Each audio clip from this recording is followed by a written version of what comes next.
प्रसंगी कीर्तनरूपी सेवेकरता निवडलेला अभंग पैठणचे सुप्रसिद्ध साधू शांतीब्रह्म एकनाथ महाराजांचा 5 चरणाचा तुमच्या आमच्या सर्वांच्या परिचयाचा असणारा नव्हे संत एकनाथ महाराजांच्या हरिपाठातला हा अभंग आहे. शक्यतो इथं बसलेल्या वारकऱ्याचा हा अभंग पाठ नाही असं होणार नाही. आणि जरी पाठ नसेल तरी कानपाठ तरी असेल ना. कानपाठ असलेला सुंदर असा सर्वांच्या परिचयाचा अभंग सेवेकरता निवडला. विठाल विठाल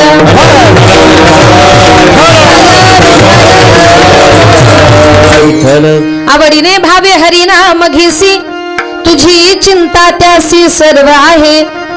या अभंगातून संत एकनाथ महाराज तुम्हाला आम्हाला प्रत्येकाला उपदेश करतात. उपदेश करून एकनाथ महाराज असं म्हणतात, बाबांनो, ज्या काळामध्ये तुमचा माझा प्रत्येकाचा जन्म झालाय, इथे जन्माला आल्यानंतर भगवान परमात्म्याने तुम्हाला मला जो काही नरदेह दिलेला आहे, हा देह कशा करता दिला तर पहिलं कारण एक ध्यानात घ्या, संसार करण्याकरता अजिबात नाही, तर देवे दिला देह भजना भोजना नाही बर का, भजना. त्याचं भजन पूजन नामचिंतन करण्याकरता भगवान परमात्म्याने हा नरदेह तुम्हाला आम्हाला प्रत्येकाला दिला. मग हा नरदेह तुम्हाला आम्हाला मिळण्याचं कारण सुद्धा एक आहे, मागच्या जन्मीचं काहीतरी कर्म. अगा कर्मी जीवरावी तेही सुख दुःखी फळावे आणि तया ते भोगावया यावे देहा एका. अगा कर्मी जे उरावे, मागच्या जन्माचं जे उरलेलं आहे ते आता फेडण्याकरता आणि तया ते भोगावया यावे देहा एका. एकट्याला मात्र हे सगळं काही कर्म भोगायचं आहे. म्हणून एकनाथ महाराज तुम्हाला आम्हाला कळकळीने उपदेश करतात की बाबांनो, तुम्हाला भगवान परमात्म्याचं चिंतन या कलियुगामध्ये तुम्हाला करावं लागेल. कारण का, आपल्या उद्धाराकरता एवढं एकच साधन राहिले, नाम संकीर्तन साधन पै सोपे. कीर्तनाचं साधन हे तुमच्या माझ्या सर्वांकरता सोपं साधन या कलियुगामध्ये राहिले. दुसरं काही साधन आपल्याला तरुण नेण्याकरता नाही. तुम्ही आम्ही इथं बसलेली माणसं खूप भाग्यवान आहात का, आपण 2 लाटेमधून वाचलो आणि तिसऱ्यातून जर वाचायचं असेल तर एकच उपाय, कलियुगा माझी करावे कीर्तन. भगवान परमात्म्याचं नामचिंतन, त्याचं कीर्तन, त्याचं भजन, त्याची श्रवण भक्ती हे जर केलं तरच आपला उद्धार होणार आहे. नाहीतर या जगाच्या बरोबर आपण कधी बुडून जाऊ हे आपल्याला सुद्धा सांगता येणार नाही. एकनाथ महाराज असं म्हणतात, माझ्या भगवान परमात्म्याला आवडते तेच करा. आवडे देवासी तो ऐका प्रकार, आवडे देवासी तो ऐका प्रकार, आवडे देवासी तो ऐका प्रकार, आवडे देवासी तो ऐका प्रकार, आवडे देवासी तो ऐका प्रकार, आवडे देवासी तो ऐका प्रकार, आवडे देवासी तो ऐका प्रकार, आवडे देवासी तो ऐका प्रकार. नामाचा उच्चार रात्र दिन, नामाचा उच्चार रात्र दिन, नामाचा उच्चार रात्र दिन. माळ गळा गोपी चंदन तिळा, तुळसी माळ गळा गोपी चंदन तिळा, तुळसी माळ गळा गोपी चंदन तिळा, तुळसी माळ गळा गोपी चंदन तिळा, तुळसी माळ गळा गोपी चंदन तिळा, तुळसी माळ गळा गोपी चंदन तिळा, तुळसी माळ गळा गोपी चंदन तिळा, तुळसी माळ गळा गोपी चंदन तिळा. माझ्या देवाला काय आवडतं? आवडे देवासी तो ऐका प्रकार. कुठला प्रकार आवडतो? लक्ष द्या. नामाचा उच्चार रात्रंदिन. जे भक्त मनापासून त्याचं रात्रंदिवस नामचिंतन करतात, देव म्हणतात ते भक्त मला माझ्या प्राणापेक्षाही प्रिय आहे. ज्ञानेश्वरीत त्याचं वर्णन आले. परी प्राणाहुनी परवते मज आवडती निरुते, ते भक्ती चरित्राते प्रशंसती. नामाचा उच्चार रात्रंदिन. अजून काय आवडतं? तुळसी माळ गळा गोपी चंदन टिळा. ज्याच्या गळ्यामध्ये पवित्र तुळशीची माळ आहे, कपाळाला गोपी चंदनाचा टिळा आहे आणि हृदयी कळवळा वैष्णवांचा. दुसऱ्या वारकऱ्यांबद्दल मनामध्ये तळमळ आहे. ते भक्त माझ्या देवाला फार आवडतात, म्हणून ज्याच्या गळ्यामध्ये तुळशीचे माळ आहे ते देवाला आवडतात बर का. मग अवश्य माणसाच्या गळ्यामध्ये पवित्र तुळशीची माळ असावी. का? देवाला आवडतं म्हणून. पण आपण देवाला आवडतं ते करत नाही. आपण नेहमी देवाच्या विरुद्ध करत असतो, म्हणून आपण देवाला आवडत नाही. देवाला आवडण्याकरता काय करा, गळ्यामध्ये पवित्र तुळशीची माळ घाला. पण या 2 वर्षाच्या काळात ना बऱ्याच लोकांनी आपल्या माळा काढल्या. का? डॉक्टरनी सांगितलं जगायचं असेल तर खावं लागेल. तो म्हटला मला जगायचे, त्यानं खाल्लं. पण ज्यांनी पहिल्या लाटेत माळी काढल्या ते दुसऱ्या लाटेत निघून गेले. ज्यांनी दुसऱ्या लाटेत काढल्या ते तिसऱ्या लाटेत जातीलच याची गॅरंटी. म्हणून तुम्हाला नसल जमत तर घालायची नाही, पण देवाची टिंगल करायची नाही. काय? देवाची टिंगल करायची नाही. काही काही लोक दिखाव्या करता घालतात न रात्रीच्या काढून ठेवतात, त्याला किंमत नाही हो. अशा माणसाला भगवंत कधीच जगू देत नाही, कधीच जगू देत नाही. का? तर देवाचा अपमान देवाला सहन होत नाही. म्हणून तुळशी माळ गळा, गोपी चंदन टिळा. जे माझ्या देवाला आवडते तेच तुम्ही करा. वाचायचं असेल तर तेवढाच उपाय तुमच्या माझ्या करता सगळ्यात सोपा राहिलाय. म्हणून आमचे एकनाथ महाराज असं म्हणतात, तुम्हाला देवाचं चिंतन करायचे कसं करा, आवडीने भावे. अतिशय आवडीने त्याचं नामचिंतन केलं पाहिजे. मग तुम्ही सांगाल ताई आवडीने नामचिंतन करणं म्हणजे काय? तर ऐका, अगदी व्यवहारातलं सोपं करून सांगते की ज्याप्रमाणे एखाद्या माणसाला एखादी भाजी जर खूप आवडत असेल, तो म्हणतो अरे वा आज माझ्या आवडीची भाजी केली. मग आवडीची भाजी केल्यानंतर त्याला इतका आनंद होतो. तो जर जेवायला बसला तर त्या दिवशी तो काय करतो, आवडती भाजी आहे म्हटल्यानंतर 1 भाकर खाण्याऐवजी तो अर्धीच भाकर खातो. खातो की नाही? काही चुकलं? डबल खातो. हा, 1 खाण्याऐवजी तो 2 खातो. का? तर त्याला ती भाजी आवडली, तो म्हणतो अजून द्या, अजून पुन्हा द्या. नाही का? चवी चवी घेऊ घास, ब्रह्मरस आवडी. आणि गोड लागल्यानंतर पुन्हा पुन्हा घेतो. तुका म्हणे गोड लागे आणि तो मागे रसना. जेवण म्हणजे आपली भाजी सांगितली नाही, आपली भाजी भाकर नाही, परमार्थातल्या नामचिंतनाची भाजी भाकरी. परमार्थाची सुद्धा तुम्हाला जेवणा इतकीच गोडी लागली पाहिजे. आज गावात कीर्तन आहे माहिती पडल्यानंतर तुम्हाला समजलं वा कीर्तन इतकं सुंदर असतं, उद्याही कुठं असतं तर ऐकायला गेलो असतो. आणि ज्या माणसाला कीर्तनाची भजनाची आवड लागली त्याला 15-20 किलोमीटर कीर्तन जर माहिती पडलं ना, ती लोक तीर्थ कीर्तनाला हजर होतात. का? तर त्याला ते आवड लागलं, त्याला ते आवडलं म्हणून आवडीने. दुसरा शब्द सांगितलाय भावे. भावाने नामचिंतन केलं तरी उद्धार आहे. एक माणूस म्हटलं तरी बरं झालं तुम्ही सांगितलं भावाने चिंतन करायचं, मग माझा भाऊ माळकरी आळंदी पंढरपूरची वारी करतो, मला चिंतन करण्याची गरज नाही. त्याला म्हटलं तुझा सख्खा भाऊ नाही, मनातला भाव.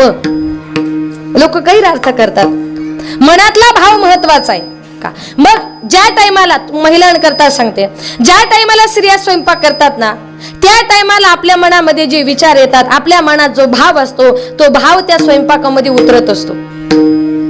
आणि खाल्ल्यानंतर माणसाची बुद्धी सुद्धा तशीच होते. तुम्ही एका दिवशी भांडण करून जर बाईनं स्वयंपाक केला, ती स्वयंपाक करायला घेते कुणाशी तरी भांडण होते, ती तांबे आपटते, टोमॅटो आपटते, खोबरं आपटते, सगळं आपटून स्वयंपाक करते. त्या दिवशी तिने 1 नाही 2 वाट्या खोबरं घालू द्या, ती भाजी चवीला चांगली लागत नाही.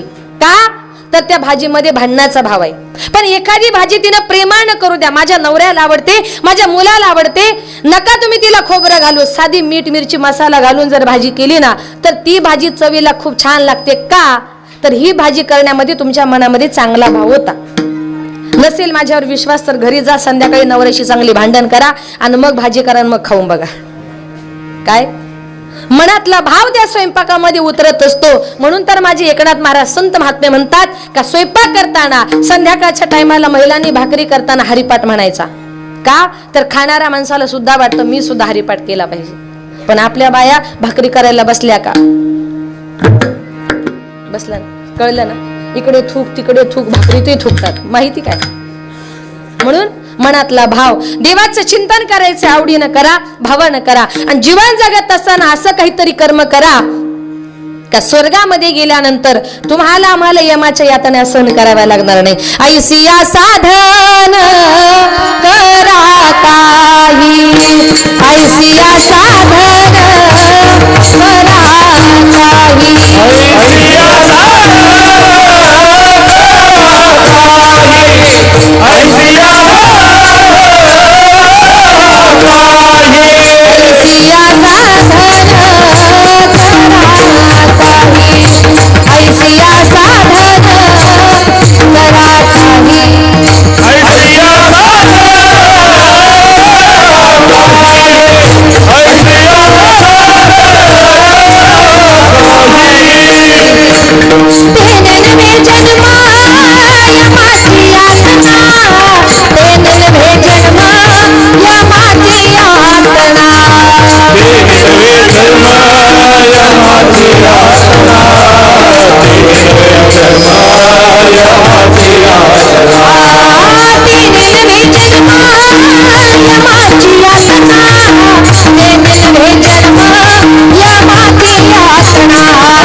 ऐसिया साधन करा काही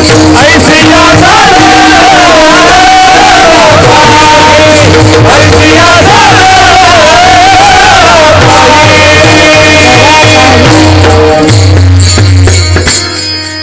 असं काहीतरी साधन करा, तेने नव्हे जन्म यमाची यातना. ऐसिया साधन करा काही, स्वर्गामध्ये यमाच्या यातना तुम्हाला आम्हाला सहन कराव्या लागणार नाही. असं काहीतरी साधन करा. आणि तेच साधन हरिपाठामध्ये सांगितलं की नाम संकीर्तन साधन पै सोपे. कीर्तनाचं साधन या कलियुगामध्ये सगळ्यात महत्वाचं साधन सांगितले. का? कीर्तन जर श्रवण केलं तर काय फायदा होतो?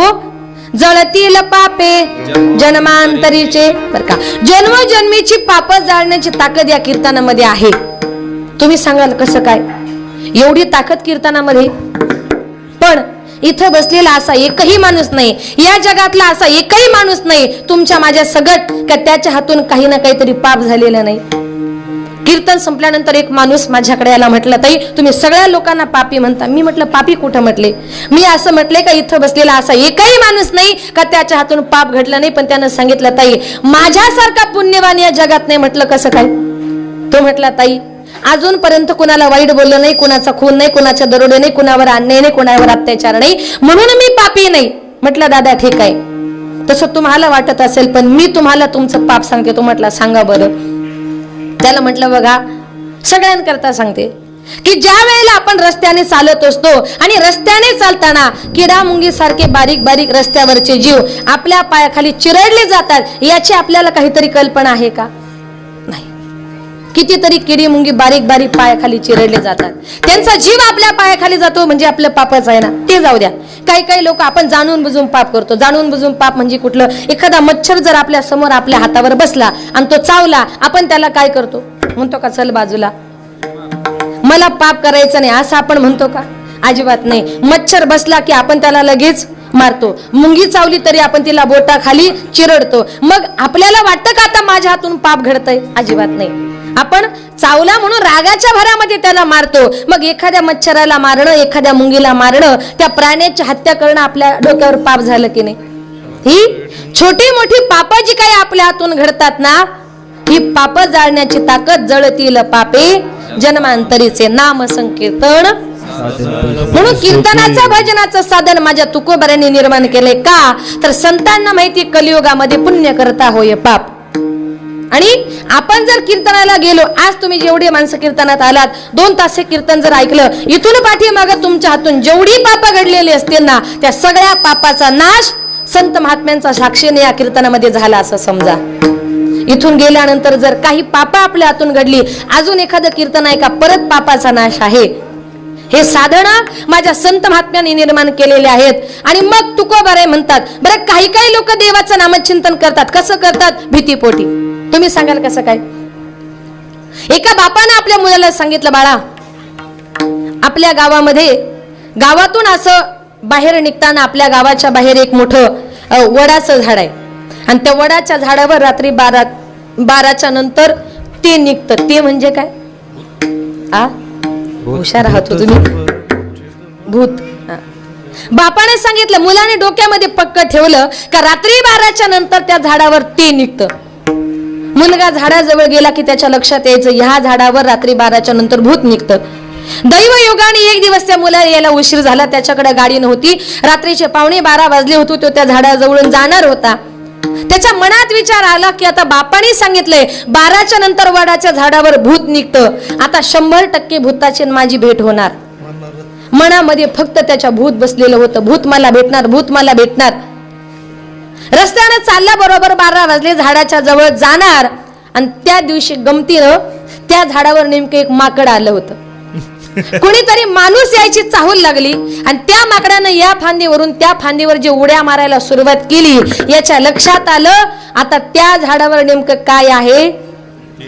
भूत आहे. भूत आहे म्हटल्यानंतर तो इतका घाबरला का त्यानं हरी हरी हरी म्हणायला सुरुवात केली. हरी हरी कुठपर्यंत? घरी येईपर्यंत. हरी घरी आला, हरी संपला. काय म्हणजे त्यानं हरीचं चिंतन का केलं? कारण त्यानं कधी काळी एका कीर्तनकाराचं कीर्तन ऐकलं होतं का ज्ञानोबरायांनी म्हटले, एखाद्या झाडावर भूत आहे असं तुम्हाला जर वाटलं तर त्याच्या करता मंत्र ऐका. हरी उच्चारणी मंत्र हा गाढ, हरी उच्चारणी मंत्र हा गाढ, हरी उच्चारणी मंत्र हा गाढ, हरी उच्चारणी मंत्र हा गाढ, हरी उच्चारणी मंत्र हा गाढ, हरी उच्चारणी मंत्र हा गाढ, हरी उच्चारणी मंत्र हा गाढ, हरी उच्चारणी मंत्र हा गाढ, हरी उच्चारणी मंत्र हा गाढ, हरी उच्चारणी मंत्र हा गाढ, पळे भूत बाधा भेने तेथे, हरी मुखे म्हणा, हरी मुखे म्हणा, हरी मुखे म्हणा, हरी मुखे म्हणा, हरी उच्चारणी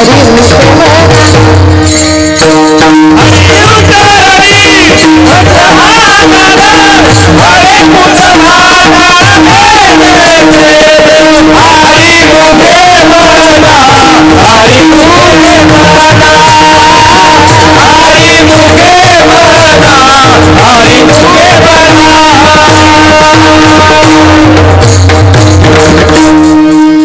आपण नेहमी हरिपाठ म्हणतो नाही का, समोर बसलेली वारकरी मंडळी, पण आपण म्हणतो पण आपण त्या शब्दाचा कधी विचार करत नाही. मला सुद्धा प्रमाणे आल्यानंतर डोक्यात आलं, हा बरोबर, हरी उच्चारणी मंत्र हा आगाध आणि पळे भूत बाधा भेने तिथे.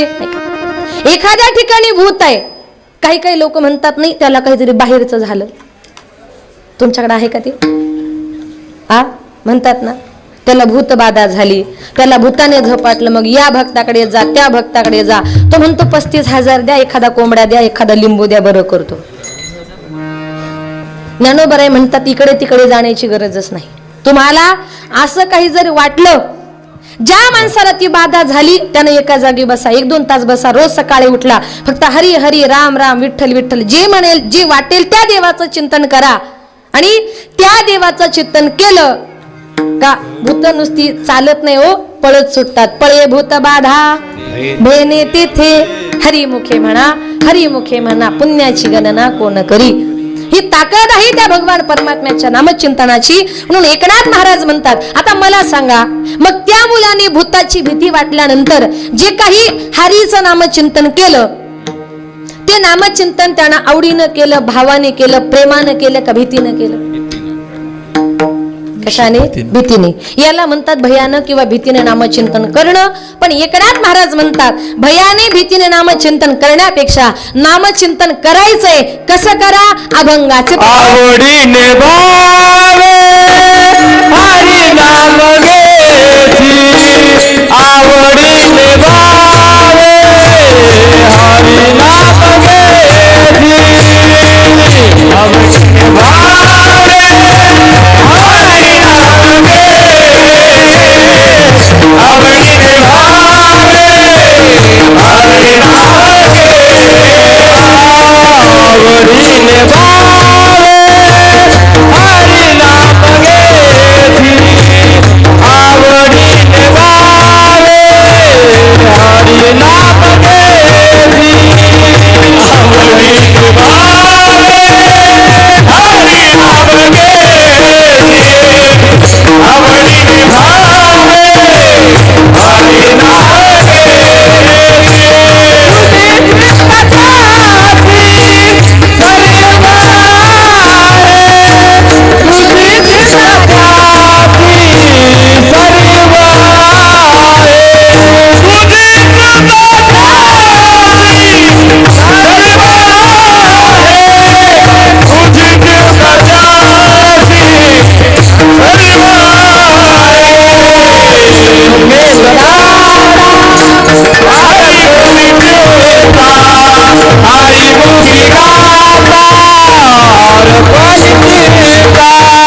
हरी मुखी गाता हर पल सीता,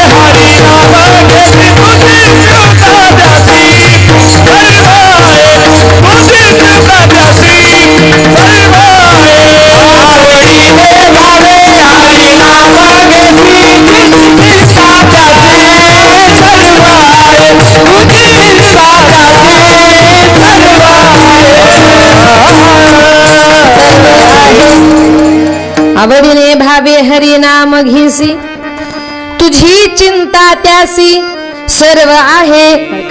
एकनाथ महाराज म्हणतात चिंतन करायचे आवडीनं करा, प्रेमानं करा, भावानं करा. आणि आपण जर त्या देवाचं चिंतन जर केलं तर तुझी चिंता त्यासी सर्व आहे. आपण कशाची चिंता करायची नाही, आपली चिंता करणारा भगवंत वरती बसलाय. कारण का एकनाथ महाराज म्हणतात प्रत्येक माणसाच्या जीवनामध्ये दोन गोष्टी येतात.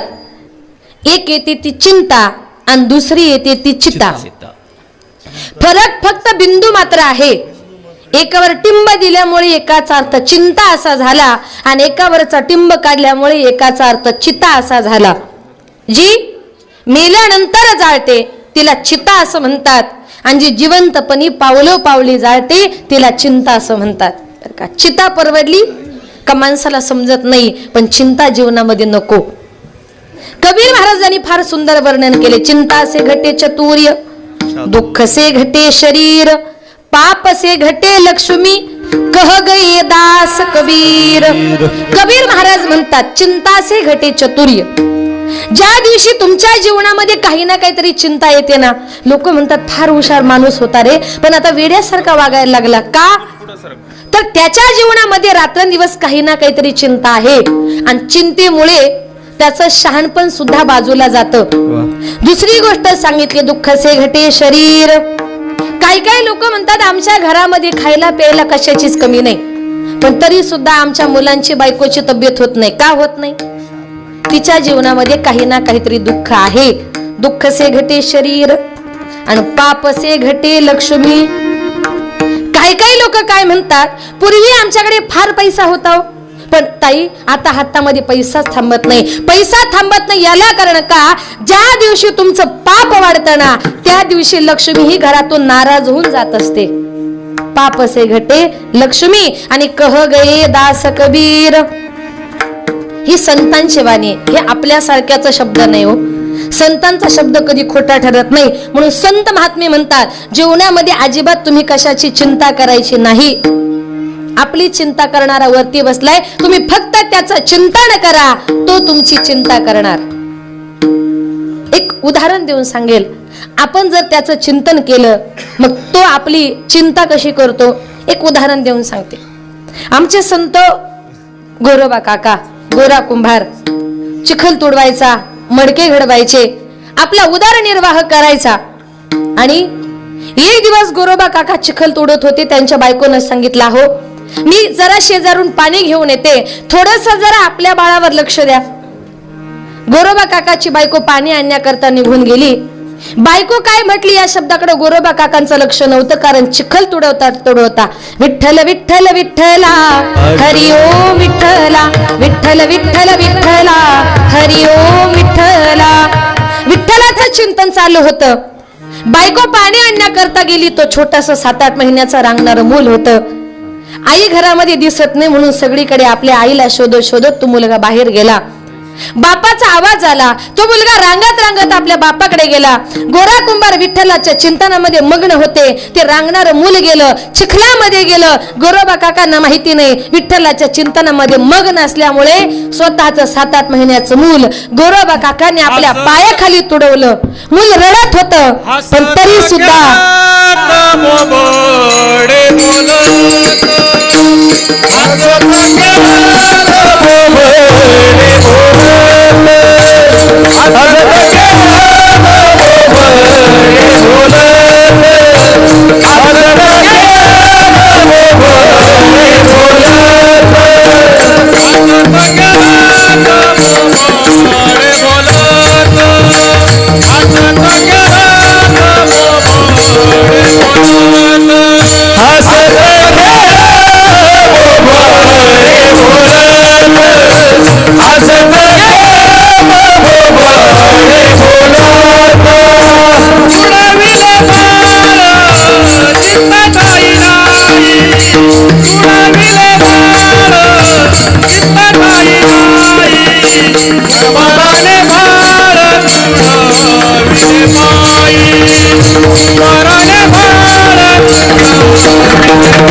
लागणार मूल त्या चिखलामध्ये गेलं, स्वतःच्या बापानं तोडवलं पण भान नाही.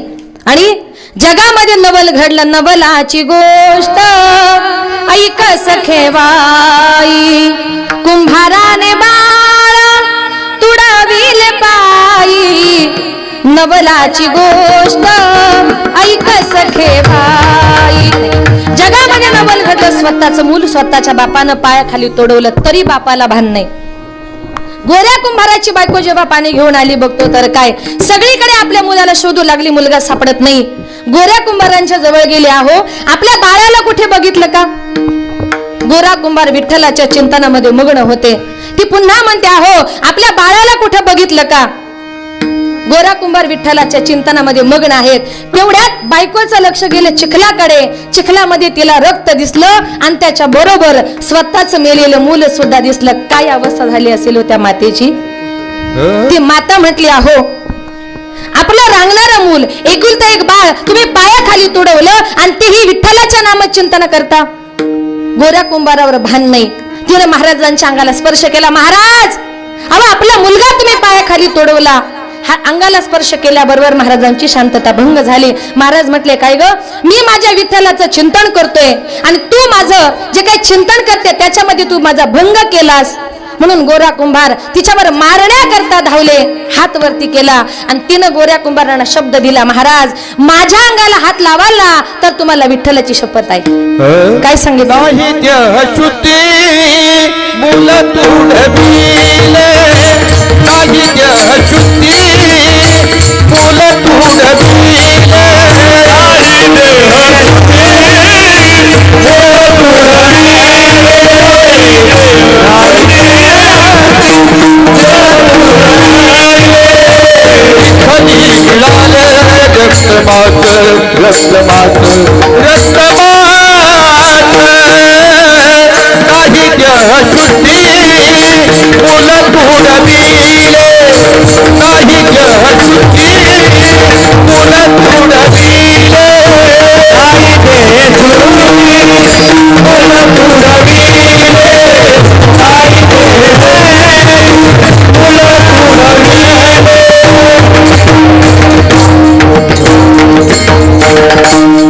बायकोने शपथ घातली, माझ्या अंगाला हात लावत तर तुम्हाला विठ्ठलाची शपथ आहे.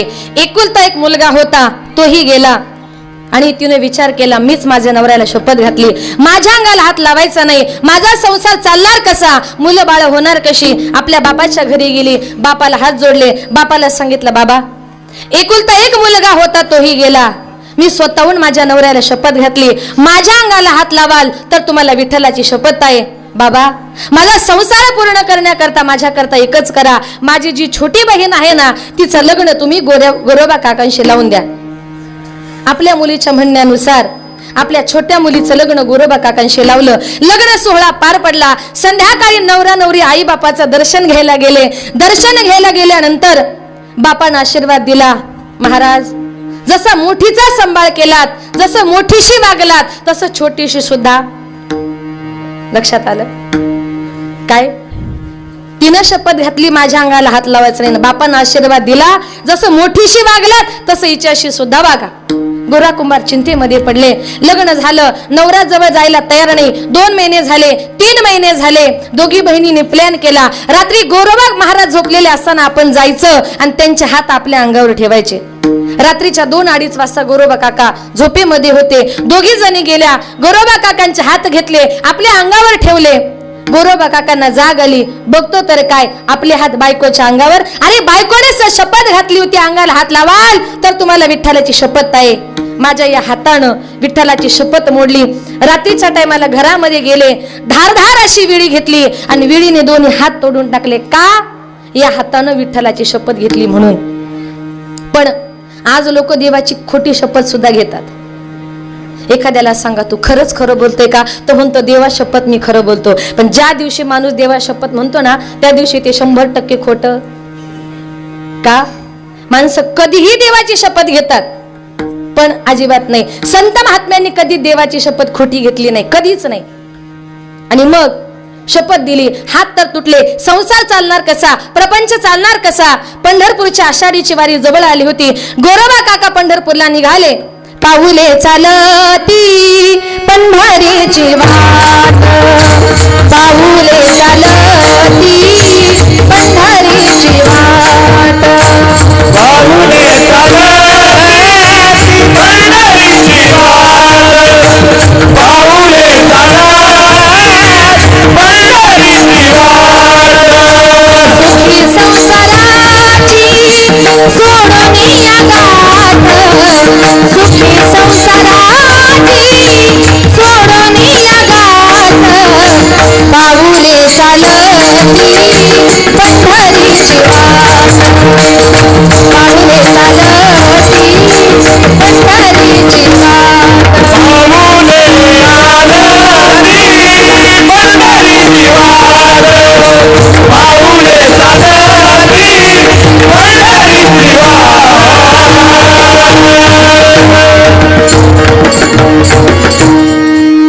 तुम्ही पंढरपूरला गेले, आम्ही पायी गेलो पण तुम्ही बसने गेले, म्हणजे शॉर्टकट. संत महात्मे असं म्हणतात की पंढरपूरला गोरोबा काका गेले. चंद्रभागेच्या वाळवंटामध्ये नामदेव महाराजांचं कीर्तन चालू होतं. कीर्तन संपलं. कीर्तन संपल्यानंतर नामदेव महाराजांनी सांगितलं, सगळ्यांनी दोन्ही हात वरती करा आणि हाताने टाळ्या वाजवा. सगळ्यांनी दोन्ही हात वरती केले. माझे गोरोबा काका समोर बसले होते. गोरोबा काकांना मात्र हात नव्हते. गोरोबा काकांनी आपले थोटे हात वरती केले आणि थोट्या हाताने गोरोबा काका भजन करतायत. त्या कीर्तनामध्ये एक मुलगा उभा होता आणि त्याने हाताची घडी घातली होती. गोरोबा काकांनी सांगितलं, सगळ्यांनी हात वरती करा, जेथे कीर्तनाची जागा तेथे पांडुरंग उभा. देवाने विचार केला, ज्याला टाळी वाजवायची इच्छा आहे त्याचे हात मीच काढून घेतले आणि ज्याला दिले तो टाळी वाजवत नाहीये. चालू कीर्तनामध्ये चमत्कार घडला. थोटा गोरा भजन करी, हात फुटले वरचे वरी, हात फुटले वरचे वरी, हात फुटले वरचे वरी, थोटा गोरा भजन करी, हात फुटले वरचे वरी, हात फुटले वरचे वरी, हात फुटले वरचे वरी. थोटा गोरा भजन करी, हात फुटले वरचे वरी. चालू कीर्तनामध्ये चमत्कार घडला का गोरोबा काकांना त्यांचे हात परत मिळाले. त्यांचे हात देवानं परत दिलेच दिले. पण जे मूल स्वतःच पायाखाली तुडवलं होतं ना, ते मूल सुद्धा माझ्या पांडुरंग परमात्म्याने नामदेव महाराजांच्या कीर्तनामध्ये जिवंत करून दिलं. मुलं उठविले कुंभाराचे, मुलं उठविले कुंभाराचे, कबीराच्या मागे विनुरागे शेले,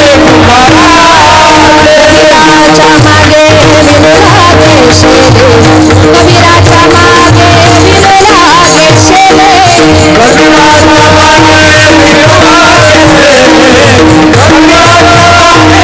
विनुरागे शेले,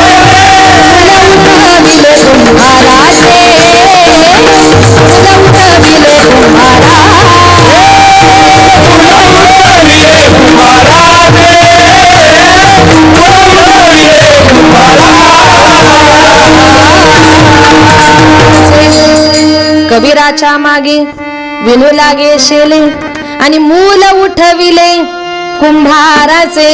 मेलेलं मूल सुद्धा माझ्या पांडुरंग परमात्म्यानं पुन्हा जिवंत करून दिलं.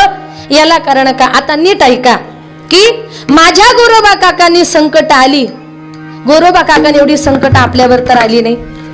गोरोबा काकांचे हात तुटले, स्वतःच मूल पायाखाली तुडवलं, पण माझ्या गोरोबा काकांनी विठ्ठलाचं चिंतन करायचं सोडलं नाही. त्यांनी देवाचं चिंतन केल्यामुळे देवाने त्यांची सगळी चिंता दूर केली. म्हणून तुझी चिंता त्यासी सर्व आहे. आपण चिंतन करा. आणि म्हणून एकनाथ महाराज असं म्हणतात, काही काही लोक प्रश्न करतात, त्याच्या जीवनामध्ये सुख आणि माझ्या जीवनामध्ये दुःख का? त्याच्या जीवनामध्ये सुख आहे आणि आपल्या जीवनामध्ये दुःख आहे. याला कारण एकच, का तुम्ही तुमच्या मनामध्ये कुठल्याही गोष्टीचं दुःख धरायचं नाही. अभंगाचे दुसरे नको खेद करू, खेद करू, नको खेद करू,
सुंदर चाल म्हटलं.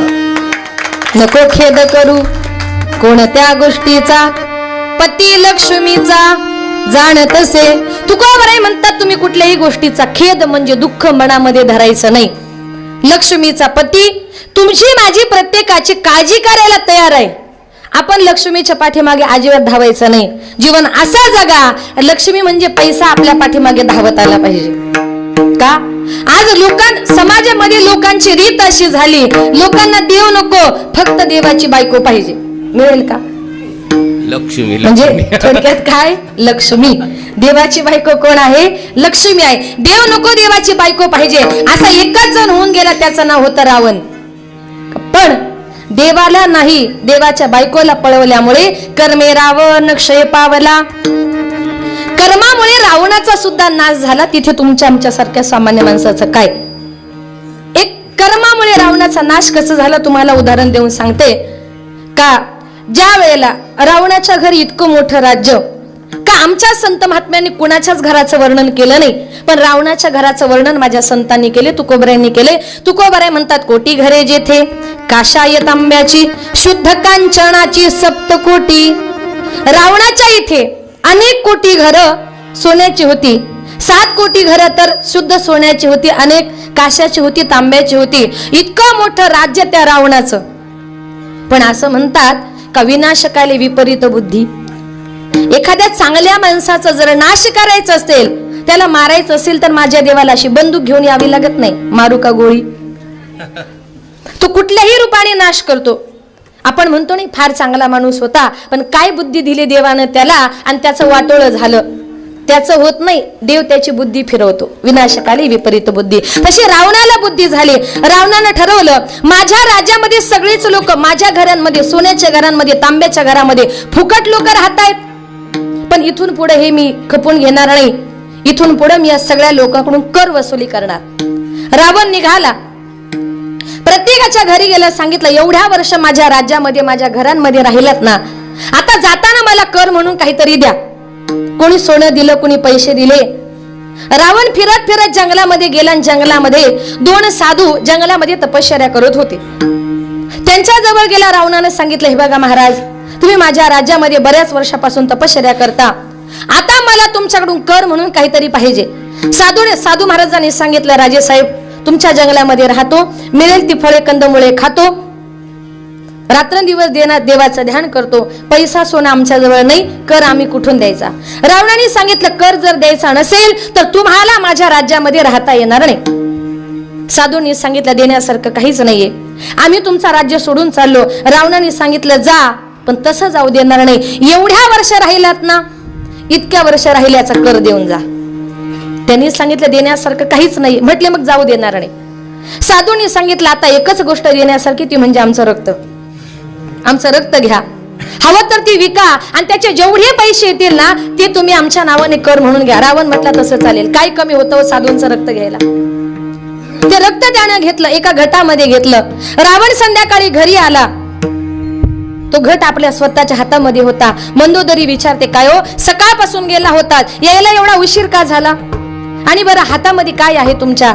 एवढे प्रधान बरोबर आहेत, एवढे सैन्य बरोबर आहे, आणि तुम्ही तो घट तुमच्या हातामध्ये घेतलाय. आहे तरी काय? काही नाही का, औषध आहे, दाखवा मला काय आहे ते. रावण तो घट लपू लागला. रात्रीच्या टायमाला त्यानं आपल्या काही विश्वासू माणसांना घेतलं आणि तो घट एका जमिनीमध्ये त्यानं पुरून ठेवला. मंदोदरी हे सगळं काही बघत होती. रावण आल्यानंतर ती गेली, तिनं तो घट, ती जमीन पुन्हा खोदली, तो घट घेतला. त्या घटात रात्रीचा टाइम होता, काही समजलं नाही, काळं काळं काहीतरी दिसलं, कारण रात्री रक्त जरा काळं दिसतं. काहीतरी द्रव्य आहे आणि माझ्या नवऱ्याने हे जर पिलं आणि माझ्या नवऱ्याचं बरं वाईट जर काही झालं तर उद्या आम्ही 80,000 जणी विधवा होणार. कारण का 80 सहस्र जया सुंदरा कामिनी माझी मुखराणी मंदोदरी. 80,000 बायका रावणाच्या होत्या. माझ्या नवऱ्याचं बरं वाईट काही झालं तर आम्ही 80,000 जणी उद्ध्वस्त होणार, विधवा होणार. जे व्हायचे ते माझंच होऊ दे. का तर ती महान पतिव्रता होती.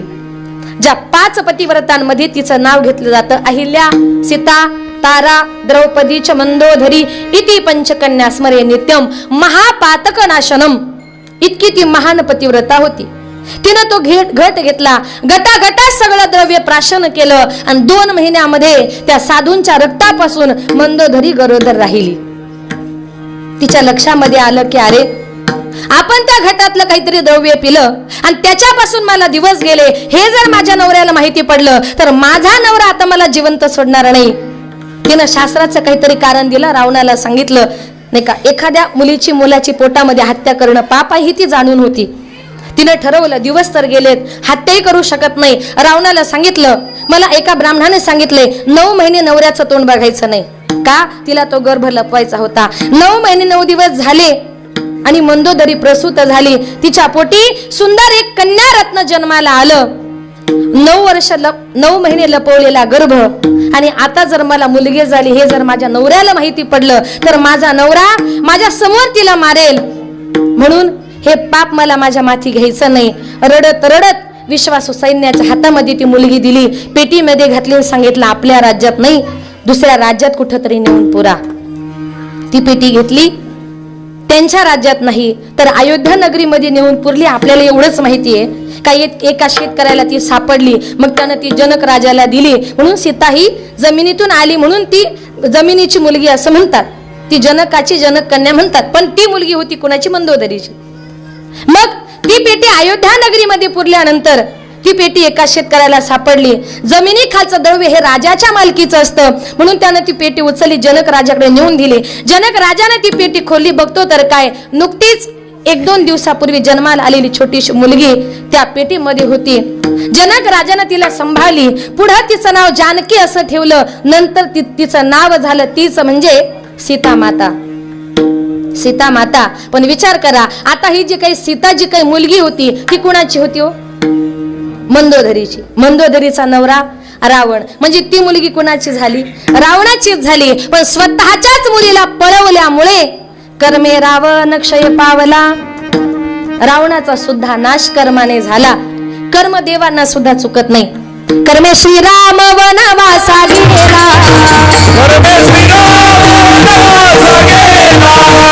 कर्मे दशरथ वियोगे मेला,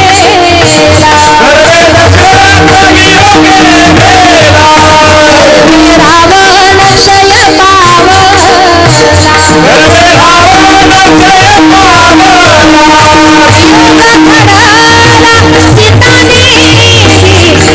सीता गभारा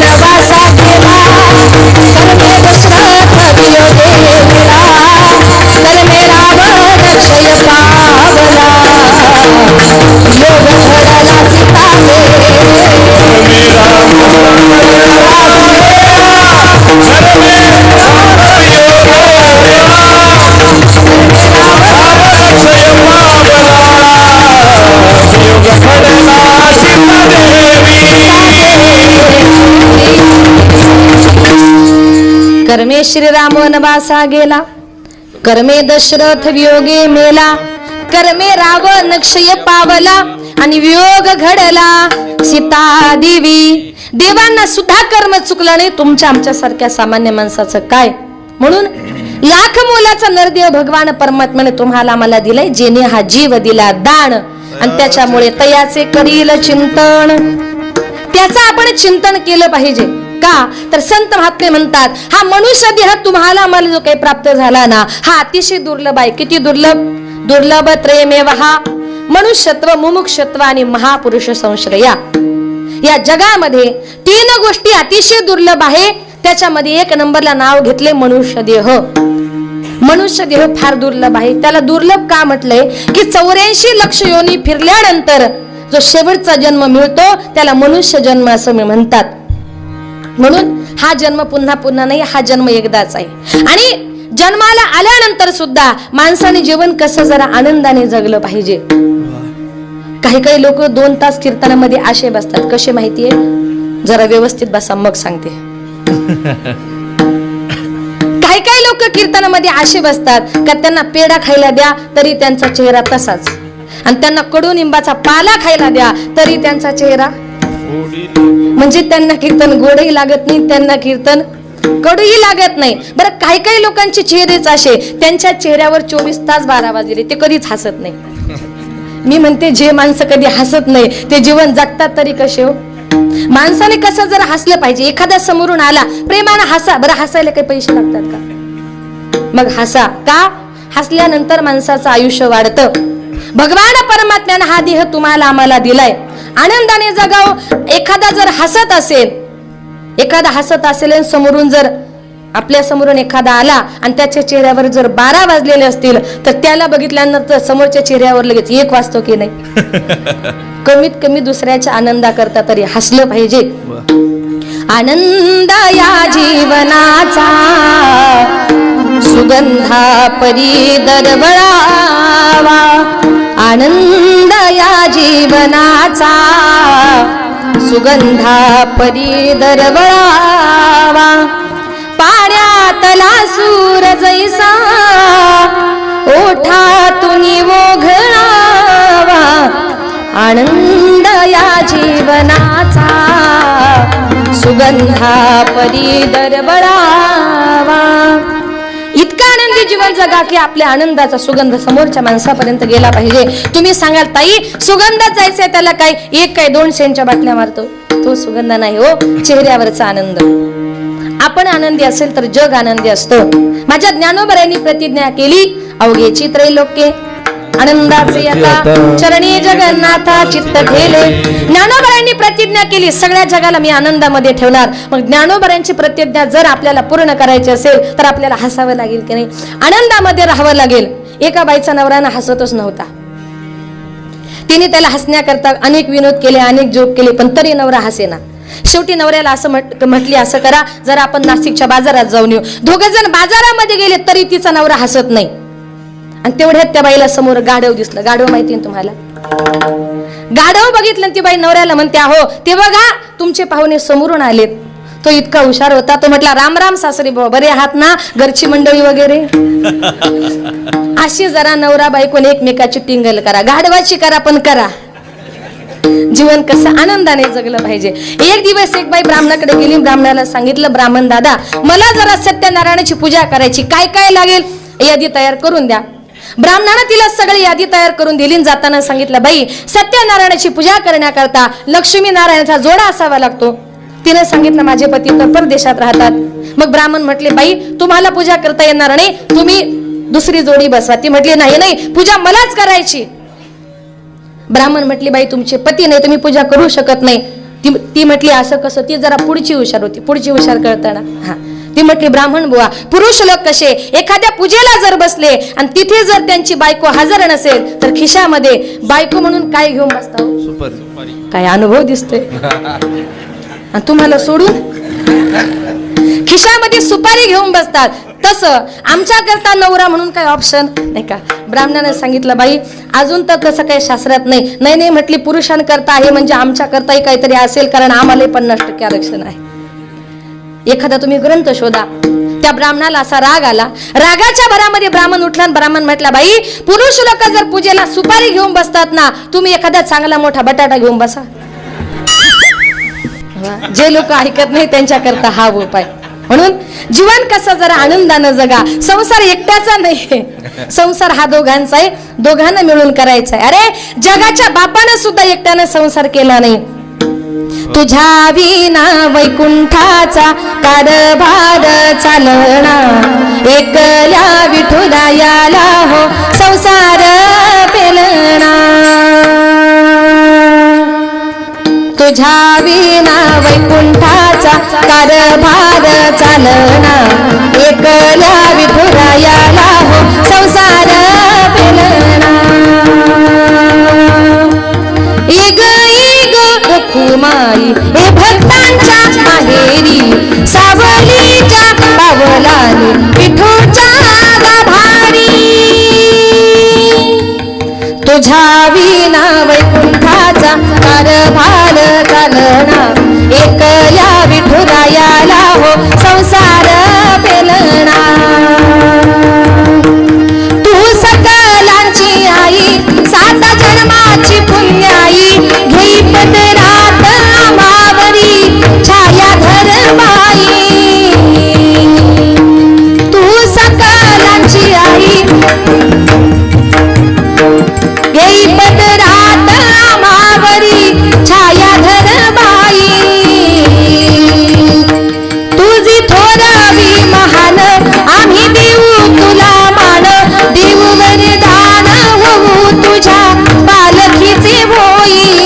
रखुमाई रखुमाई रखुमाई रखुमाई रखुमाई रखुमाई रखुमाई रखुमाई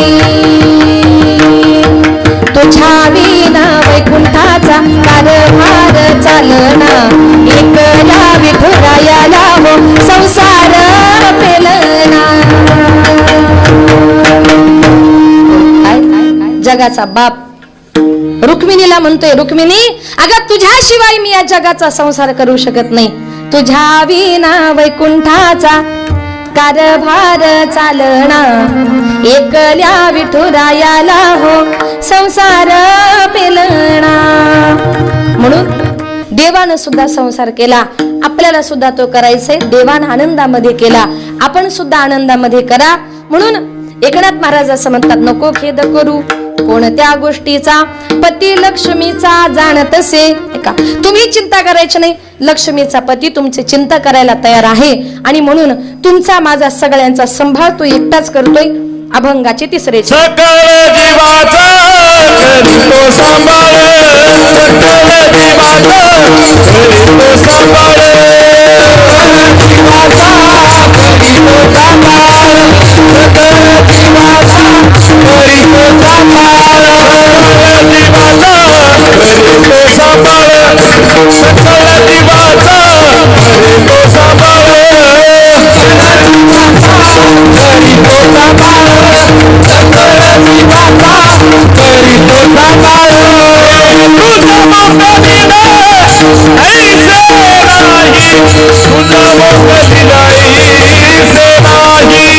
तुझा मोकळीला ऐसे नाही तुझा मोकळीला ऐसे नाही हरी मुक्ती गाता हरमली देवा हरी मुक्ती गाता हरमली देवा हरी मुक्ती गाता हरमली देवा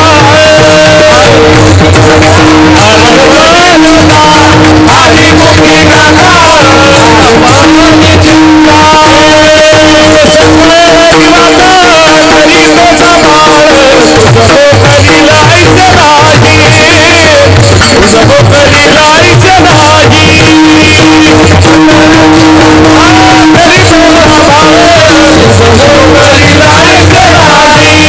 नाही तुझा मोकळीला ऐसे नाही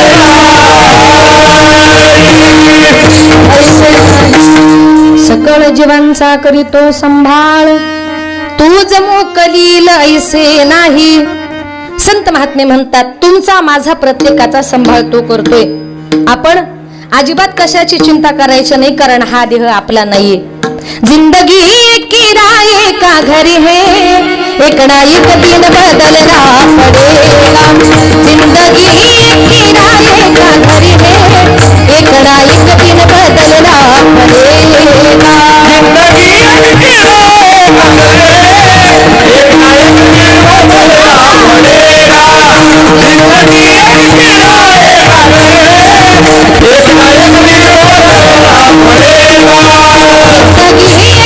जिंदगी किराए का घर है एक ना एक दिन बदलना पड़ेगा जिंदगी किराए का घर है एक ना एक दिन बदलना पड़ेगा जिंदगी किराए का घर है एक ना एक दिन बदलना पड़ेगा जिंदगी किराए का घर है एक ना एक दिन बदलना पड़ेगा जब तुझको आवाज देगी घर से बाहर निकलना पड़ेगा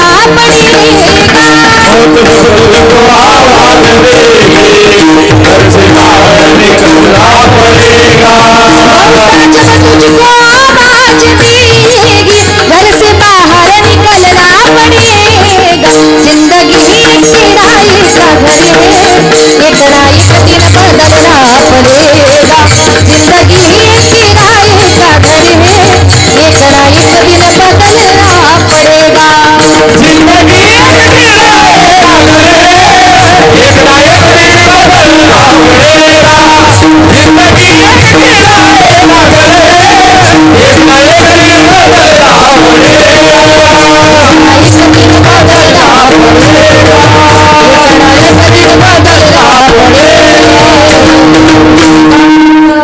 ही जिंदगी हे आयुष्य म्हणजे एक भाड्याचं घर आहे. एखाद्या भाड्याच्या घरामध्ये आपण कुठपर्यंत राहू शकतो? जोपर्यंत त्या घर मालकाची परवानगी आहे तोपर्यंत. ज्या दिवशी घर मालकानं सांगितलं माझं घर खाली करा, मी आपल्या घराबद्दल बोलत नाही, मी प्रत्येकाच्या देहरूपी घराबद्दल बोलते. देह देवाचे मंदिर, हे हृदयरूपी घर हे आपलं नाहीये, ते वरच्या मालकाचं आहे. आणि ज्या दिवशी वरच्या मालकानं सांगितलं माझं घर खाली करा, त्या दिवशी तुम्हाला मला प्रत्येकाला हे घर खाली करून वरती निघून जायचे. त्या दिवशी कोणाची परवानगी, कोणाची सत्ता चालत नाही. म्हणून सकळ जीवांचा करीतो संभाळ, तुमचा माझा सगळ्यांचा संभाळ तोच करतो. काही काही लोक जीवन जगताना म्हणतात बघा, मी घर चालवतो, मी गाव चालवतो, माझ्याशिवाय काही चालू शकत नाही. अशा लोकांकरता एक सांगेल की एका गावात एक साधू महाराज फिरत फिरत आले होते. एका सज्जन गृहस्थाच्या घरी मुक्काम केला. साधू महाराज सकाळी निघाले आणि त्याने घर मालकाने सांगितलं, मालक मी आता चाललो, मी दक्षिण भारतची तीर्थयात्रा करण्याकरता चाललोय, येता का माझ्या बरोबर? घर मालकाने सांगितलं, मी तुमच्या बरोबर आलो असतो, पण माझ्या पदरात माझी बायको आणि मुलं आहेत आणि मी जर गेलो तर त्यांचा सांभाळ कोण करणार? साधू महाराजांनी सांगितलं, तेवढाच प्रश्न आहे. म्हटले हो. म्हटले असं करा, मी तुमच्या बायको मुलांकरता दर महिन्याला 5,000 रुपये देतो, मग चिंता? म्हटले हरकत नाही. साधू महाराजांनी विचार केला, 6 महिन्याचा प्रश्न आहे, दक्षिण भारतची यात्रा ही होईल आणि साधू महाराज जर 5,000 रुपये देणार असतील तर चालेल. तो सज्जन गृहस्थ त्या साधू महाराजांच्या बरोबर बायको मुलाचा निरोप घेतला आणि तो निघाला.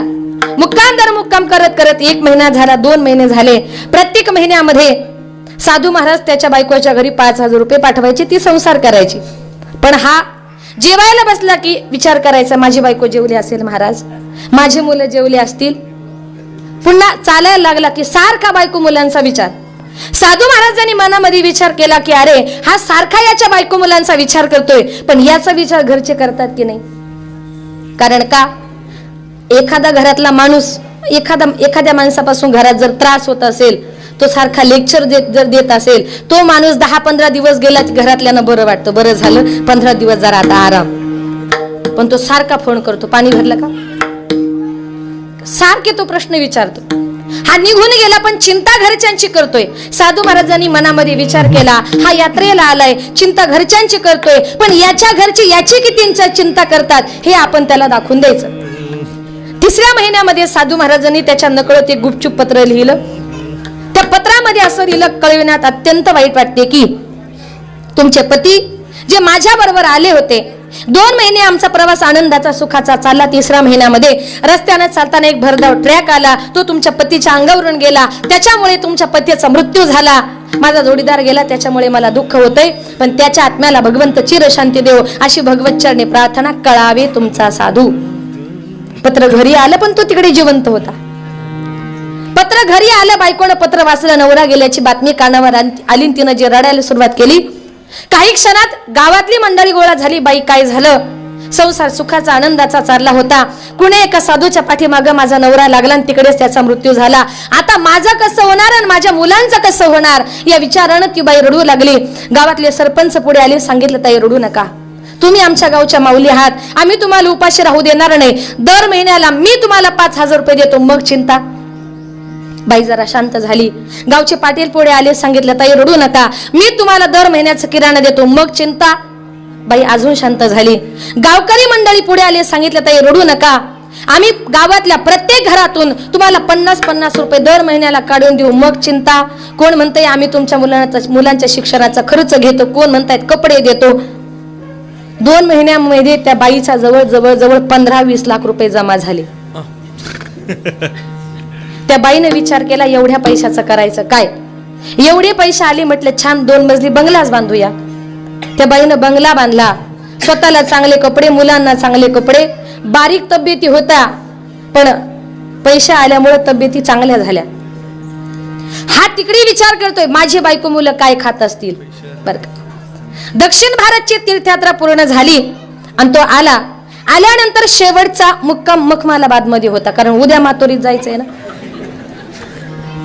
साधू महाराजांनी सांगितलं आजच्या दिवस, आजची रात्र फक्त भरपूर वेळ झालाय, आजची रात्र फक्त मखमालाबाद मध्ये मुक्काम करायचंय आणि उद्या सकाळीच आपल्याला तुझ्या मातोरी गावात पोहोचायचंय. याला रात्रभर झोप लागलीच नाही. माझी बायको माझी मुलं कशा असतील या विचारानं रात्री 2-2:30 वाजता उठला, आपल्या गावात आला. बघतो तर काय, जिथं आपलं घर होते तिथं घर नाही तर 2 मजली बंगला होता. त्याच्या मनामध्ये विचाराला, मी गेल्यानंतर माझ्या बायको मुलांना कोणीतरी हाकललं, कोणीतरी बंगला बांधला, पण माझ्या बायको मुलांचा पत्ता या बंगल्यातले माणसंच सांगतील. खिडकीतून डोकावून बघितलं तर त्या बंगल्यामध्ये एक जाडी बाईन 2 जाडी पोरं झोपलेले होते. त्याने विचार केला, आपले बायको मुलं तर पातळ होते, हे आपले दिसत नाही, पण हे पत्ता सांगतील म्हणून त्यानं बेल वाजवली. ती बाई आली, तिनं दार उघडलं, बघते तर काय, समोर आपला पती शॉक बसला तिला. आणि हळूच नवऱ्याला म्हणते, का हो तुम्ही? तो म्हटला, का ग तू? आणि कपाळाचं कुंकू, गळ्यातलं मंगळसूत्र काय केलं? ती म्हटली, अहो तुम्ही गेल्याची बातमी कानावर आली आणि हे सगळं मी काढून टाकलं. अगं मी जिवंत आहे. अहो हळू बोला. तो म्हटला, माझ्या घरामध्ये मी हळू का बोलायचं? अहो तुम्ही आल्याची बातमी जर उद्या गावात कळली ना मातोरीमध्ये, सगळं बुडणार. तो म्हटला, काय बुडणार? ती म्हटली, तुम्ही आल्याची बातमी जर उद्या गावात जर कळाली तर सरपंचाचे 5,000 रुपये, पाटलाचा किराणा, गावातल्या प्रत्येक घरातून 50-50 रुपये, कुणाचे साड्या, कुणाचे कपडे, उद्यापासून सगळंच बंद होणार, म्हणून हळू बोला. तो म्हटलं, मग तू तरी सांग आता मी काय करू? ती म्हटली, हात जोडून तुमच्या पाया पडून तुम्हाला एकच विनंती करते, आता तुम्ही दक्षिण भारत तीर्थयात्रा करून आलेत ना, आता जरा पुढे उत्तर भारत करायला जा. हा चिंता कुणाची करतोय? घरच्या माणसांची. पण एकनाथ महाराज म्हणतात, तुम्ही चिंता करायची नाही, सकळ जीवांचा करीतो संभाळ, तू जमो करील ऐसे नाही विठोबा रखुमार.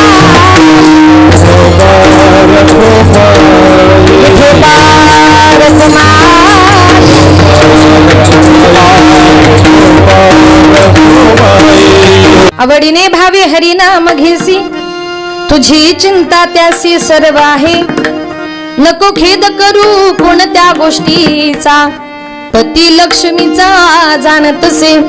आता या ठिकाणी माझ्या अल्पमतेप्रमाणे अभंगाचा धावता भावार्थ आपल्या समोर मांडण्याचा प्रयत्न केला. जास्त वेळ घेणार आणि शेवटच्या 5 मिनिटांमध्ये थोडस आई वडिलांविषयी बोलते, कीर्तन रूपी सेवा संपवते. या विश्वामध्ये आई बापासारखं श्रेष्ठ दैवत नाही. जिवंतपणी माणसाला आई बापाची किंमत कळत नाही.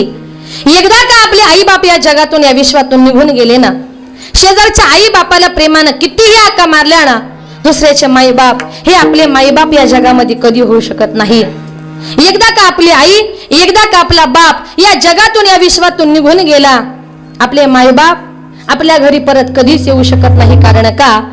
ते तुम्हाला आम्हाला सगळ्या जगाला सोडून कुठे गेलेले असतात? गेली दुरी दिगंतरा, पुन्हा येणे नाही घरी, विजला हो नंदादीप कशी जाऊ मी मंदिरी, लाडकी माझी आई वाट पहा ती कैवारी, भोळी रखुमाई गेली झाली उदास पंढरी, श्रद्धांजली देता थरथरी माझी काया, राहू दे रे माझी आई मोक्षपदी देवराया, राहू दे रे माझा बाप मोक्षपदी देवराया. जिवंतपणी आपण आपल्या आई वडिलांच्या जवळ राहिलेलो असतो. आज आपल्या अण्णांना जाऊन 1 वर्ष पूर्ण झालं. या जगामध्ये आपण त्यांना कितीही शोधण्याचा प्रयत्न केला, पण ते तुम्हाला आम्हाला या जगामध्ये परत कधी दिसणार नाही. का? तर 10 दिशांच्या पलीकडे ते निघून गेलेले आहेत. कोणाचा तरी बाप या जगातून, या विश्वातून आपल्या मुलींना, त्यांच्या 3 मुली आहेत, 1 मुलगा आहेत आणि त्यांची पत्नी आहे, या सगळ्या परिवाराला पोरकं करून एक बाप या जगातून, या विश्वातून निघून गेला. दुसऱ्याच्या बापाला कितीही प्रेमानं बाबा म्हटलात ना, दुसऱ्याचा बाप आपला बाप कधीच होऊ शकत नाही. सोडून या गेले बाबा मायली कराना, सोडून या गेले बाबा मायली कराना, बाबा बाबा बाबा बाबा म्हणू मी कुणाला, बाबा बाबा बाबा बाबा म्हणू मी कुणाला. बाबा आमच्या साठी कष्ट केले फार, बाबा आमच्या साठी कष्ट केले फार.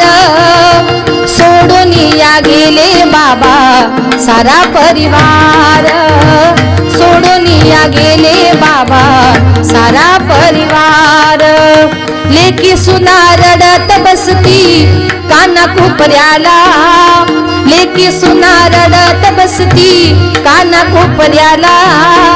आठवण येते बाबा त्याच घडीला, आठवण येते बाबा त्याच घडीला.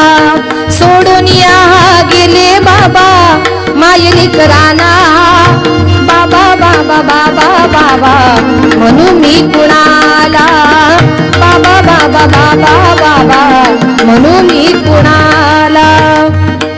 कोणाचा तरी बाप या जगातून या विश्वातून निघून गेला, कोणाचा तरी पती त्यांचं सौभाग्य त्यांचं कुंकू घेऊन या जगातून निघून गेला. माझा कुंकवाचा धनी मला गेला या सोडोनी, माझा कुंकवाचा धनी मला गेला या सोडोनी. एकाएकी आली हवा विझला माझ्या मायेचा दिवा हो, विझला माझ्या मायेचा दिवा. माझ्या कुंकवाचा धनी मला गेला या सोडोनी. त्यांचा पती त्यांचं सौभाग्य त्यांचं कुंकू घेऊन या जगातून या विश्वातून निघून गेला. प्रत्येक ठिकाणी संतांनी, कवींनी, कवयित्रींनी सर्वांनी आईचीच गोडवे गायले. बापाची गोडी आजपर्यंत कुणी गायले नाही. जीवनामध्ये जेवढी आई महत्वाची तेवढा बापही महत्वाचा. आई म्हणजे घराचं मांगल्य असतं तर बाप म्हणजे घराचं अस्तित्व असतो. आणि त्या अस्तित्वाला आपण का विसरतो? रस्त्यानं चालताना एखादा काटा टोचला, फटका लागला, आपण फक्त आई गा असं म्हणतो. पण ज्या वेळेला आपण एखादा हायवे क्रॉस करत आहोत आणि भरता वेगाने एखादी गाडी जर अंगावर येत असेल ना, आपण दोन्ही हात वर करून मोठ्यानं बाप रे म्हणून किंकाळी फोडतो. विंचू जर चावला तर फक्त आई गा असं म्हणतो. पण साप नुसता दिसला ना तरी तोंडातून बाप रे असा शब्द येतो. म्हणजे छोट्या संकट समयी आपल्याला आपली आई आठवते, तर मोठ्या संकट समयी आपल्याला आपला बाप आठवल्याशिवाय राहत नाही. लग्नाच्या अगोदर एखादी मुलगी म्हणजे बापाची अतिशय लाडकी असते. लहानपणापासून बापाच्या ताटामध्ये जेवणारी ती मुलगी रोज बापाची वाट बघते. बापाच्या ताटामध्ये ती जेवत असते. आणि एक दिवस आजूबाजूचे लोक त्याला म्हणतात, काय रे लग्न करतो का तुझ्या मुलीचं? त्या दिवशी बाप घरी जातो, मुलगी ताट वाढून आणते, सांगते बाबा जेवायला बसा. बाप सांगतो, मुली आजपासून तू माझ्या ताटात जेवायचं नाही. काय झालं बाबा, माझं काय चुकलं? नाही बेटी, तुझं नाही चुकलं, सगळं माझं चुकलं. काय झालं बाबा, नेमकं सांगा तरी. बाळा तू लग्नाची झाली, उद्या लग्न करून तू नवऱ्याच्या घरी जाशील आणि त्याच्यामुळे तू काय कर, आजपासून तू माझ्या ताटात जेवायचं नाही. बापाने ताटामध्ये जेवण करू दिलं नाही म्हणून मुलगी रागानं उठते आणि घरात जाऊन झोपते. आता बाप म्हणतो, बाप काय सांगतो, लाडाची माझी लेक बापा संग जेवू नको, जाशील पर घरावेडी माया लावू नको. काय म्हणतो बाप, आज माझ्या ताटात जेवण करणार, उद्या लग्न करून नवऱ्याच्या घरी गेली, प्रत्येक घासात मला तुझी आठवण येईल, त्यापेक्षा तू असं कर, आजच माझ्या ताटात जेवू नको. बापानं ताटामध्ये जेवण करू दिलं नाही. मुलगी रागानं उठते जाऊन झोपते. मुलगी उपाशी झोपल्यानंतर बापाला तरी ती जेवण गोड लागणार आहे का? बापाही भरलं ताट बाजूला करतो, मुलीच्या मागे जातो आणि मुलीला सांगतो, लाडाची माझी लेक लेक उपाशी निजली, उठ उठ ग आता साखर तुपात भिजली. तो बाप आपल्या हाताने त्या मुलीला साखर तुपात भरवतो. मुलगी जेवून झोपते. पण आपल्या मुली करता रात्रभर उपाशी झोपणारा तो आपला बापच असतो. त्या बापाला आपण विसरता कामा नये. मुलगी मोठी झाली, बापाला चिंता पडते, कोणाच्या पदरी घालून कोणाच्या पदरी देऊ. बाकीचे लोक तिला कशी सांभाळतील, चांगली सांभाळते का नाही, बापाला चिंता पडते. कारण बाप म्हणतो माझी मुलगी म्हणजे कोण आहे. बाप म्हणे लेकी लेक गुळाचे घागरी, लावण्य तुझे रूप घालू कोणाचे पदरी. बाप म्हणे लिकी लेख साखरेचे पोते, तुझ्या ग नशिबाला जामीन कोण होते. बाप म्हणेली की माझ्या नावाला संभाळ, अग शेणाच्या पातीला नाही लागत चुंबळ. किती संस्कार करतो बाप. बाप म्हणतो मुली लग्न करून ज्या घरी चालली ना त्या घरामध्ये जनावरांचा खूप मोठा गोठा आहे. मुली एकच लक्षात ठेव, शेणाच्या पाठीला कधी चुंबळ लागत नाही. जर घेतली ना तर घरातले लोक म्हणतील तुझ्या आई बापाने तुला हे शिकवलं का. जीवन जगताना एकच अपेक्षा आहे का आमच्या नावाला कुठल्याही प्रकारचा कलंक लागता कामा नये. म्हणून आपले मायबाप आज आपले शिवाजी अण्णा या जगातून या विश्वातून निघून गेले, पण अण्णांसारखा चांगला माणूस परत या जगामध्ये जन्माला येणं फार अवघड आहे. अतिशय कष्टाचं मुलाचं जीवन आमच्या अण्णांनी जगलं. आपल्या तिन्ही मुलींचे संसार सुखाचे प्रपंचाचे केले. योग्य असे जावई बघून दिले. एकुलता एक मुलगा आहे, त्याचाही संसार त्याचा प्रपंच सुखाचा केला.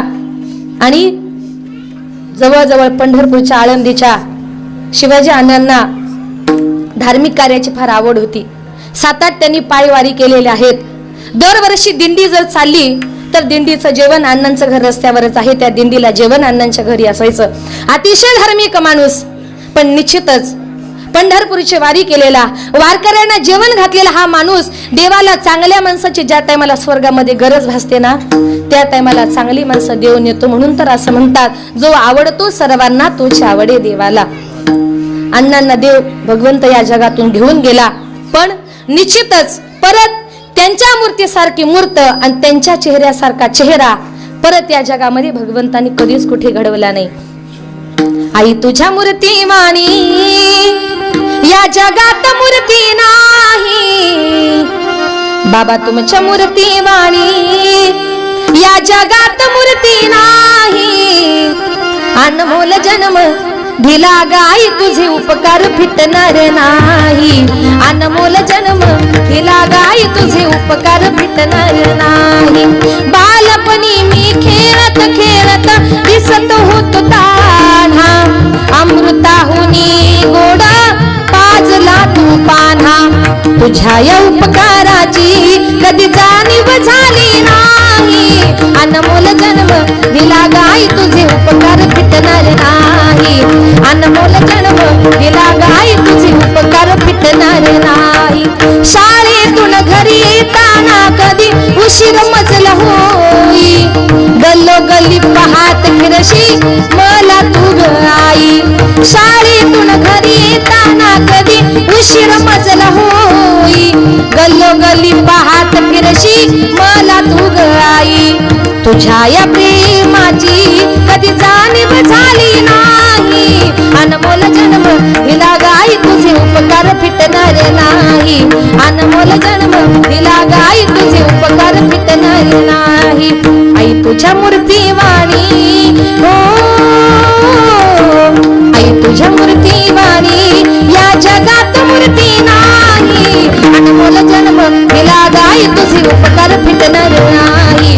अनमोल जन्म दिला गाई तुझे उपकार फिटणार नाही. अशा प्रकारे